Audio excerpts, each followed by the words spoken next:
In the National Football League, it is all about managing expectations. So today, I got 10 Commanders players that I want to talk about here on the show, and I'm going to tell you whether I think those players are going to exceed, meet, or fall short of the expectations that Commanders fans in general are holding for that player. So before we get into this very interesting segment here on the Commanders Report, get us started down there in the comments section by letting me know who is a Commanders player that is going to exceed expectations this season. So this is somebody that has a certain level of expectation this year as far as how they're going to play.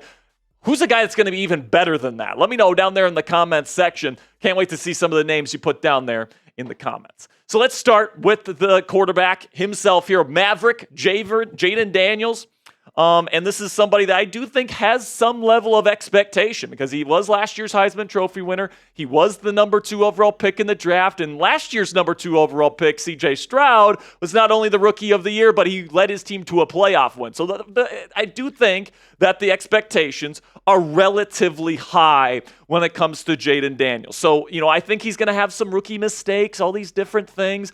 But at the end of the day, I think he meets expectations. Now, if you're expecting him to be CJ Stroud, I think he falls short of those expectations. But for me personally, my expectations is that he's going to really show some dynamic flashes on tape. I'm going to look for him to be extremely competitive, and I want to see a foundation of work in his rookie season that tells me, yeah, this guy's going to be a future superstar quarterback in the National Football League. I fully expect to see that from Jayden Daniels this year. Will it result in a Rookie of the Year trophy and a playoff berth and a playoff win like it did for CJ Stroud last year? Maybe not, but I do think it'll be a very successful season for Jayden Daniels, and I can't wait to see it unfold this year. So fill in the blank for me down there in the comments section. By the end of the season, Jayden Daniels will be a top blank quarterback in the NFL. Will he be top 15? Will he be top 10? Will he be top 5? Let me know what you guys think down there in the comments section for today's pinned comment. YouTube's going to throw you an ad break here in just a couple of seconds, and when that happens, take advantage of that time. But let me know where you think Jayden Daniels is going to end up by the end of the year. Then let's get to scary Terry McLaurin here. And it seems like Commanders fans are really the only people that truly appreciate how good of a receiver this guy is because, let's face it, he hasn't had the best quarterback play surrounding him ever since he's entered the league. I haven't seen a wide receiver this good be cursed with this poor of quarterback play ever for as long as this guy has been playing. He deserves a great quarterback. I think Jayden Daniels is that quarterback to get it done. So I do think that the expectations for the Commanders fans are pretty high, and I think he meets those expectations this year. Easily over 1,000 yards. I think he's going to shatter the record of touchdown receptions that he's had over the course of his career. I think that, this is the year where the NFL at large and NFL fans all over the world, their eyes are going to be open to just how good of a player Terry McLaurin really is. So I really do think that Terry McLaurin has that breakout season he's been waiting for. Then we get to Emmanuel Forbes here, first round pick 2 seasons ago, 2022 draft. I wanted Christian Gonzalez at the time. I originally graded the Emmanuel Forbes draft pick a C-, and I got blasted for that. But after a really tumultuous rookie season, feels like, they should have drafted Christian Gonzalez. But, coulda, shoulda, woulda. You have Forbes on the roster. Is he going to be able to really meet expectations as a second-year, first-round corner and really live up to that? And personally, I don't. And I wish that he will, okay? I really want this kid to succeed because he did spend such a high draft pick on him. But he's still really skinny. I know he said he put on weight, but he's still much, much, much, much smaller than all these other bigger receivers that he's facing. He showed some real warts in coverage again in the training camp and in the preseason this year. Now, I'm hoping he goes out there and he plays good enough to solidify himself as the number 1 corner of this team. But if that's the expectation, and I do think that's the expectation this year of him being a second-year player off of a first-round pick, I'm just not sure if he's going to be able to play at that caliber this season. Now, coming up here on the Commanders Report, more players to discuss on this roster and whether they meet, exceed or fall short of their expectations this year. But before we get into that, let's have a word from our sponsor here at PrizePicks. And I absolutely love PrizePicks, man, because it's the most exciting and easiest way to play daily fantasy sports. And unlike other apps on your phone, PrizePicks, it's just you against the numbers. All you have to do is pick more than or less than on 2 to 6 player stat projections and then watch the winnings roll in. Get in on the daily action with your friends and become a part of the PrizePicks community today. In the month of September, just one Caleb Williams passing yard per game gets you one win on PrizePicks every single week in September. That's right, only one passing yard from Caleb Williams gets you an automatic win every football weekend in September with our friends at PrizePicks. That means 4 weeks of free W's if you use Caleb Williams and their special promotion. Don't miss this deal on PrizePicks because it's going to be gone the moment September ends. Also, PrizePicks puts their members first, so all withdrawals are super fast, safe, and secure. When my picks hit, I can get my money in as quick as 15 minutes. Let's take a look at my week 1 projection on PrizePicks. I'm going to take the more on Caleb Williams, just one passing yard. I'm taking that every time. Then I'm going to take the more on Tyreek Hill receiving yards. He's an absolute monster. I think he gets more than 100 receiving yards here in this one. Now I'm going to take the more on James Conner, the running back in Arizona. I think that the Cardinals have one of the most underrated offenses in the league, and I think James Conner is one of the more underrated running backs in football today. So give me the more on him as well. If you guys want to get on the fun right now, you can download the PrizePicks app today and use code CLNS to get $50 instantly when you play just $5. That's code CLNS on PrizePicks to get $50 instantly when you play just $5. You don't even need to win to receive the $50 bonus. It's guaranteed. PrizePicks, run your game. Another player I want to discuss here is Brandon Coleman, who is expected to be this team's starting left tackle this year and protect Jayden Daniels' blindside in his rookie campaign. Based on the film from last year, based on how he played in the Senior Bowl at Mobile this year, and the fact that he's been dealing with injuries and all these different things, I do think he falls short of some of the expectations that the team has for him this year.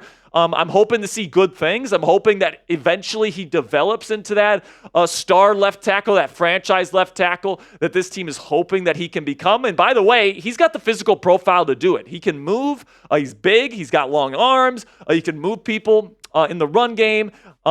I think that he's got the physical potential to do it. It's just a matter of whether or not he's going to apply himself and actually get it done. Head coach Dan Quinn talks glowingly about this guy, so I'm really, really hoping I'm wrong on him. But right now, if I have to predict it, my honest opinion is I think he falls short of expectations. Then we get to another rookie, Mike Sainristil. And if you guys have watched the show, you know I love me some Mikey Sainristil. I think he's going to be a top 5 slot cornerback in the NFL from the word go. I think he exceeds expectations. And by the way, expectations for him are already high. All right, people know about this guy. People know that he was one of the best overall football players in the draft this year. Drops to the second round because he plays a lower value position. But man, I think that he's going to really be a menace. I think he's going to be able to blitz from the slot. I think he's going to be doing a great job sticking with guys in coverage. I'm super excited to see what Mikey Sainristil is going to be able to do in his rookie campaign. And honestly, I think he should be in the running for Defensive Rookie of the Year. Then we get to Quan Martin, who is moving from kind of a slot defender, kind of an apex defender, last year in the Ron Rivera system and Jack Del Rio system, and he's moving to free safety in this Dan Quinn and Joe Witt Jr. scheme, and I do think he's going to thrive. I mean, all the reports out of camp is that this guy has been flying around doing a great job, and, because I think the expectations might be a little bit tempered on him because he didn't play all that great as a slot corner last year, I think once he makes that shift and people start seeing him make plays, he's going to open up a lot of eyes really quickly here, and I'm very excited to see what he's going to be able to do this season, and I think he's going to exceed expectations. Then we get to Bobby Wagner, the number 8 player on this list, and I think that Bobby is somebody that I'm really excited to see in the middle of this defense. But if we're being honest about Bobby Wagner, and yes, he was an All-Pro last year, he can't cover anybody in pass coverage anymore. He can't line up against tight ends one-on-one anymore. He's not he doesn't have that quick twitch he used to have in zone coverage. But what he does at a really high level still is that he's an excellent run defender and he's a great blitzer. So it's kind of gonna depend on how this defense and how Dan Quinn and how Joe Witt Jr. plan to use Bobby Wagner. Because if they try to put him in that same exact role that he was in the Seattle defense with the Legion of Boom, he's not going to be that same player anymore. So I'm hoping that Bobby is going to be able to exceed expectations this year or meet them. But honestly, I think he's actually going to fall short of expectations this year because I think people are expecting him to be that Bobby Wagner that he was in the Legion of Boom defense, and he's older. He's not quite as good in pass coverage as he used to be. Still think he's going to be a good player and a great leader for this locker room, but probably a little bit short of the expectations Commanders fans have for him. So make sure you guys click that thumbs up icon if you haven't already to help out the show. It really does help us out, guys. Just a sliver of your time, half a second to click that thumbs up icon. Puts this video out in front of more Commanders fans. So if you want to help us grow, you want to help this channel reach more Commanders fans across the globe, do that right now. Click that thumbs up icon and help us out if you're feeling generous. Okay, now we get to player number 9 on this list, Frankie Luvu, another inside linebacker. And while I think Bobby Wagner will still be good, but probably lower than expectations this year, I think that this guy's going to be unbelievable. I think Frankie Luvu is going to be the best inside backer on this team. I think he might even lead the team in sacks. This guy is explosive as a blitzer. He's also pretty decent in coverage as well. Super athletic, perfect fit for this hyper-aggressive Dan Quinn style of defense. I think I said it the day that they signed him in free agency. I think this guy's a perfect fit. I can't wait to see him play in this defense. I think his expectations are already pretty high for this team, but I think he's going to even exceed those high expectations, and he's going to be unbelievable this year. So make sure you guys click that subscribe button if you haven't already for daily Commanders content here on YouTube. It's 100% free. We have weekly live shows every Wednesday at 5 p.m. Eastern, plus a watch party every time the Commanders play a football game, and every time they make a big move, we have breaking news coverage for you guys. So make sure you click that subscribe button and get the best content on YouTube. Then we got Nick Allegretti here, the left guard.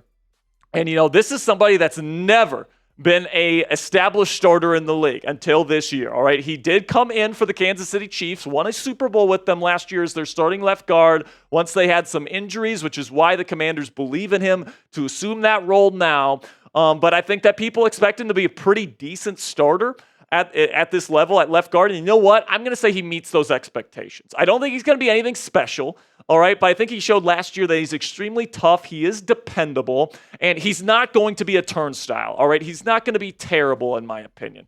He's not going to be, moving people in the run game like crazy. He's not going to dominate like some of the best guards in football like Sam Cosmi can, but he's going to hold his own, and he won't be a liability on the interior this year. Or at least I'm hoping not, because if he is, that's going to spell a lot of trouble on the left side of the Commanders' O-line. So wrap it up here. You guys started today's show by telling me somebody that was going to exceed expectations on the Commanders roster. Now tell me a player that you think will not meet expectations this year. Let me know down there in the comments section, what's a player on this team that's going to fall short of his high expectations? So make sure you guys click that subscribe button if you haven't already. That's going to be the end of today's show. Appreciate all the real ones that made it to the end of today's program. Until next time, guys, hail to the Commanders.